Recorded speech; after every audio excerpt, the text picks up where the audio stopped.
Amigas y amigos, muy buenas noches para todos. El placer de saludarlos una vez más. Pasó la ida de los cuartos de final de la Conmebol Sudamericana, donde los cuatro partidos están abierta la serie. Y vamos ya a repasar lo que dejó los cuartos de final de la Conmebol Sudamericana 2025.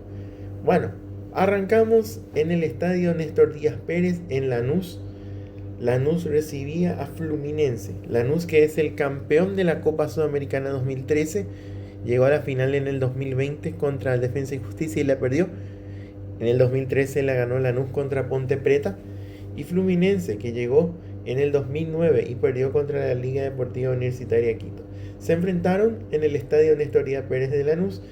El conjunto granate venía a dejar por penales a Central Córdoba, que ganó por la mínima. El conjunto granate por la mínima en Lanús y perdió 1-0 en Santiago del Estero.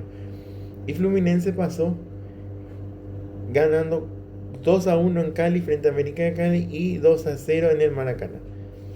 Se jugó en el estadio Néstor Díaz Pérez en la Fortaleza, con un agónico triunfo de Marcelino Moreno al minuto 89. Lanús se impuso por la mínima en la ciudad de Lanús y va a viajar con una leve ventaja en la revancha en Río de Janeiro, cuando todo parecía indicar que el duelo entre los argentinos y los brasileños terminaría con un triste 0-0. Y apareció Marcelino Moreno para generar el delirio de los más de 35.000 espectadores granates que colmaron las tribunas del estadio Ciudad de Lanús. El comienzo del encuentro del local tomó la iniciativa y con Marcelino Moreno y Eduardo Salvio como eje de la franja izquierda de la ofensiva logró mayor protagonismo que su rival carioca. Un remate de Sasha desviado por encima del travesaño y otra buena combinación del propio Maric y con Salvio fueron las primeras acciones de un granate que tenía como objetivo principal la zona defensiva donde se movía Guga. Sin embargo, el Fluminense se recuperó y tuvo dos claras, con un remate de Hércules que pasó cerca del palo derecho de Nahuel Lozada y otra de René que desaprovechó una clara en el área del local. En el complemento se alternaron el dominio y Renato Gaucho movió más el banco que Mauricio Pellegrino, en busca de un cambio salvador para llevarse una victoria de este duelo de ida. Y esa diferencia llegó en una de las últimas jugadas del partido, cuando el reloj marcaba el minuto 89 y un contragolpe liderado por Agustín Cardoso terminó en un pase perfecto a Dylan Aquino, que envió un centro para la llegada goleadora de Marcelino Moreno. No hubo tiempo para más. Lanús afrontará el partido de vuelta y decisivo en el Maracaná el próximo martes con una ventaja en el marcador en busca de una plaza de la semifinal de esta edición de la Sudamericana, que se va a disputar el 22 de noviembre en Asunción, Paraguay, por segunda vez consecutiva y tercera vez ya, que se va a realizar en Asunción del Paraguay. Bueno, 13 remates contra 7 las estadísticas del partido, 4 remates al arco de Lanús, 1 solo de Fluminense, 48% de posesión Lanús, 52 el conjunto, 25 faltas, 4 tarjetas amarillas sacó el árbitro en este compromiso. Vamos al siguiente encuentro, que se disputó en el estadio Hernando Siles de La Paz. Bolívar recibía Atlético Mineiro.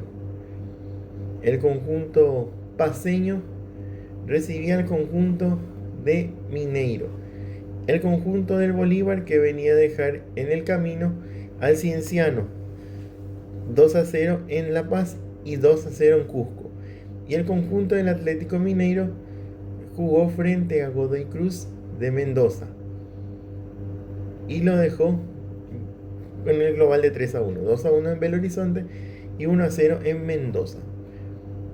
Bolívar sufrió para salvar su honor en casa, casi 3.600 metros de altitud de La Paz, con un agónico empate 2-2 en el partido de ida a los cuartos de final de la Sudamericana, para que Atlético Mineiro pudo depararle un triunfo. Los galos iban ganando en el primer tiempo con las anotaciones de Alexander a los 45 y a los 51 de Víctor Hugo. Y los celestes empataron gracias a Robson Mateus al minuto 48 y un penalti ejecutado por el dominicano Dorni Romero. La Academia de La Paz controló más el balón, tuvo varias oportunidades de abrir el marcador, dos de ellas mediante su goleador, el uruguayo Martín Cauterucho, al minuto 6 y 16, ambos rechazados por el meta brasileño Everson. Los dirigidos por el argentino Jorge Sampaoli no atacaron mucho inicialmente, pero complicaron los intentos celestes por llegar a su portería y apelaron sobre todo el contragolpe, mientras que el plantel también del argentino Flavio Robato no lograba hallar el camino para el gol, pese a los intentos de Robson y el colombiano Daniel Cataño, ante un sólido Everson.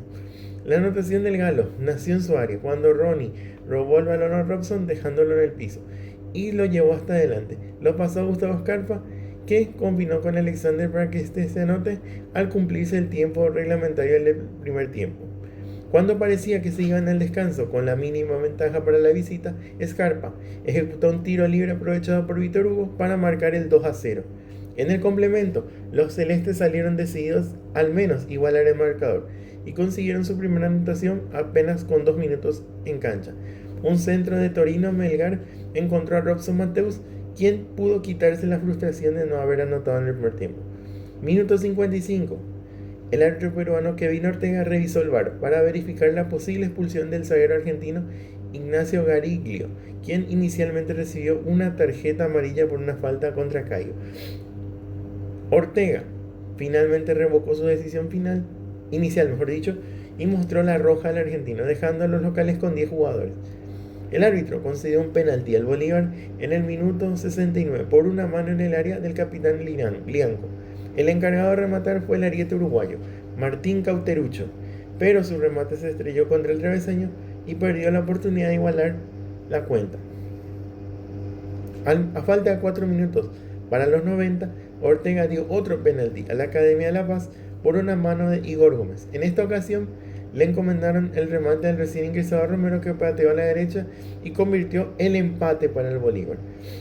Los dirigidos por Robato pusieron en los minutos finales toda la potencia que les faltó en el resto del encuentro, aunque les faltó suerte y puntería.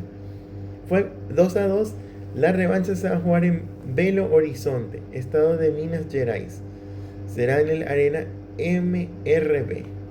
Las estadísticas de este compromiso: 19 remates del Bolívar, 7 del Atlético Mineiro, 7 remates al arco del conjunto boliviano, 4 del Atlético Mineiro. 77% de posesión contra el 23%.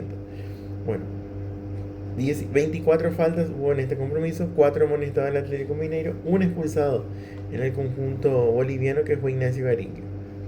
Vamos al siguiente partido, que se jugó en el estadio Ciudad Deportiva Independiente del Valle, en Quito. El Mata Gigantes Independiente del Valle recibía al conjunto de Once Caldas de Manizales. El conjunto ecuatoriano venía de dejar en el camino al conjunto de Mushuk Runa 1-0 en Quito, y en Riobamba perdió 2-1, pero en penales pasó. Y Once Caldas pasó ganando el Huracán 1-0 en Manizales y 3-1 en Parque Patricios. Bueno, repasamos este resumen de este compromiso. Con un doblete de Dairo Moreno, acerca al Once Caldas a las semifinales. El Once Caldas colombiano quedó este miércoles a un pasito de las semifinales de la Sudamericana, tras el triunfo por 2-0 en casa de Independiente del Valle en Quito, con un doblete de Dairo Moreno. El delantero alcanzó los 10 goles en la actual edición de la Sudamericana, al anotar en los minutos 22 y 49 del encuentro y prolongar así la celebración de su aniversario, tras haber cumplido el martes 40 años. La propuesta del juego del Once Caldas resultó más efectiva que la del equipo ecuatoriano por los movimientos sincronizados de sus jugadores y la entrega precisa del balón, en una demostración de un trabajo técnico plenamente interpretado y aplicado por el equipo. El local se sintió maniatado. Su juego característico de toques constantes desde su propia zona fue interpretado y neutralizado por el rival, que comenzó el partido dándole prioridad a lo defensivo, y cuando fueron superados, apareció la figura del portero James Aguirre. Aguirre controló un violento remate de Juan Casares, se anticipó una clara opción del delantero argentino Claudio Spinelli, le tapó un tiro a Layan Lour y en 2 ocasiones a Jean-Pierre Arroyo, convirtiéndose en crucial junto a Dairo Moreno. En la primera oportunidad que tuvo el atacante, Dairo Moreno anotó un verdadero golazo. Con un remate de volea desde el costado izquierdo, que dejó sin reacción al portero Guido Villar, minuto 22, tras una larga asistencia de Juan Cuesta, desde el costado derecho. Para complicarse más el cuadro local, que se quedó sin el defensa argentino Mateo Carvajal, desde el minuto 34, expulsado por agredir con un codazo en la frente a Jader Riquet. El Once Caldas volvió al segundo tiempo con la intención de ampliar la ventaja, pero Michael Barrios se tardó en la definición y permitió la reacción de la defensa local. Moreno recepcionó con gran precisión el balón dentro del área del conjunto ecuatoriano, anotó con un remate rasante al costado izquierdo del portero, tras un centro desde larga distancia de Mateo García, que encontró bien perfilado al máximo goleador del torneo. El ecuatoriano Layan Lord, que había reemplazado a Edson Méndez, remató con violencia en busca del descuento, pero Aguirre volvió a salvar a su equipo. Juan Cuesta salvó al Once Caldas de un seguro tanto al rechazar el balón desde la línea de meta tras el remate de cabeza del paraguayo Luis Zárate. Bueno, Dairo Moreno tiene 10 goles en 12 partidos con el Once Caldas. 2-0 ganó el conjunto colombiano. 7 remates de Independiente del Valle, 10 el conjunto colombiano, 5 remates al arco para cada uno, 45% de posesión contra el 55%.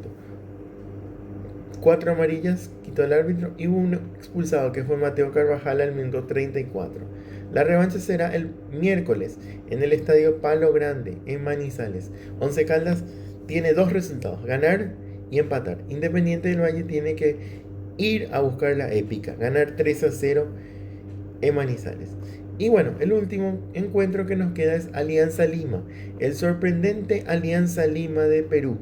El equipo de Gorosito recibía a la U de Chile. Bueno, Alianza Lima, que ya dijimos en videos pasados, viene desde la fase 1 de la Libertadores, dejando en el camino a Boca, por decir. Después, en esta edición de la Copa Sudamericana, dejarle a Gremio en playoff. Y después en octavos, de dejarle a la Universidad Católica por 4-1 en el global. Y el conjunto de la U de Chile, que viene a dejar a Guaraní en playoff, viene de Libertadores. Y en octavos de final le ganó en la ida a Independiente en Chile, en Santiago. Y quedó suspendido el partido en Avellaneda por los incidentes. Bueno, se jugó en el estadio Alejandro Villanueva, en la capital peruana. Firmó tablas en su visita ante el Alianza Lima, en la cancha del estadio Alejandro Villanueva, por la ida a los cuartos de final de la Conmebol Sudamericana. Un 0-0 que, si bien deja algunas sensaciones positivas, considerando el escenario que se presentó en Matute, pero que pudo ser mejor, ya que el local terminó con un jugador menos por la expulsión de Carlos Zambrano. Los azules arrancaron con todo en el Matute, mostrando iniciativa, y perfectamente pudieron ponerse en ventaja cuando un pase de Lucas Asadi dejó solo a Maximiliano Guerrero y este le rompió el arco al meta local. Sin embargo, la conquista fue anulada por posición adelantada. La respuesta del conjunto peruano llegaría a través de Kevin Quevedo, minuto 10, con un remate bajo que pasó muy cerca del pórtico de Gabriel Castellón. Un cuarto de hora de juego, Alianza salía de la posición, pero sin la claridad necesaria para romper el cero, ante un elenco estudiantil ordenado en el fondo y que apostó a las salidas rápidas para buscar hacer daño. Ya sobre el final del primer tiempo vinieron 2 jugadas polémicas. Primero, un tiro libre de Pablo de Guerrero que impactó en la mano de Sergio Peña, pero ni el juez Ramón Abati ni el VAR consideraron que esa acción ameritaba el cobro. Posteriormente se anuló un tanto de Fernando Gaibor, porque previamente hubo una mano de Quevedo que sí advirtió de esa revisión. En el complemento, el romántico viajero adelantó sus líneas y los ingresos de Nicolás Fernández. Sebastián Rodríguez por Guerrero y Marcelo Díaz le permitieron generar mayor peligro por la banda derecha y sostener el orden en el medio campo en el fondo azul. Minuto 64. Los íntimos se quedarían con 10 hombres por expulsión de Carlos Zambrano, el experimentado ex seleccionado peruano que ya estaba amonestado. Fue muy fuerte con su brazo sobre Charles Aranguis. Se ganó la segunda amarilla, que derivó en la tarjeta roja, complicando el esquema de su elenco y sembrando aún más la tensión de los hinchas que llegaron al recinto de Lima. La superioridad dominicana hizo que Gustavo Álvarez moviera las piezas, sumara 2 nuevas modificaciones: Rodrigo Contreras por Nicolás Guerra y Felipe Salomoni, y lo hizo propio en lugar de Matías Sepúlveda. Ambos valores responderían en sus respectivas funciones. No obstante, la U no supo ni pudo aprovechar ese jugador de más, ya que careció de contundencia para doblegar la resistencia de Guillermo Vizcarra, por lo que debió conformarse con un empate sin goles, que le permitirá definir la llave en Chile. Ahora los azules se deberán enfocar precisamente en este cruce de revancha, donde buscará imponer sus términos en la cancha de Sánchez Rumoroso de Coquimbo y alcanzar el boleto a la ronda de los 4 mejores de la gran conquista. 0-0. 9 remates contra 13, 2 remates al arco para cada uno, 40% de posesión, 60% del conjunto de la U de Chile, 25 faltas, 4 amonestaciones y hubo un expulsado que era Carlos Zambrano. Bueno, y así pasó los cuartos de final de la Conmebol Sudamericana. Vamos a repasar los partidos de vuelta que se van a jugar la próxima semana. El día el 23, Fluminense va a recibir a Lanús en el Maracaná en Río de Janeiro. El 24, Atlético Mineiro frente a Bolívar en Belo Horizonte a las 19, hora brasileña. 11 Caldas, Independiente del Valle en el Palo Grande de Manizales. Y queda la Universidad de Chile, Alianza Lima en el Francisco Sánchez Rumoroso, Coquimbo. Bueno, los ganadores. El que gane la Universidad de Chile, Alianza Lima, va a jugar contra el ganador de Fluminense, Lanús. El ganador de Atlético Mineiro Bolívar jugará frente a 11 Caldas, Independiente del Valle. Ha sido un placer. Nos encontramos en breve para el siguiente video.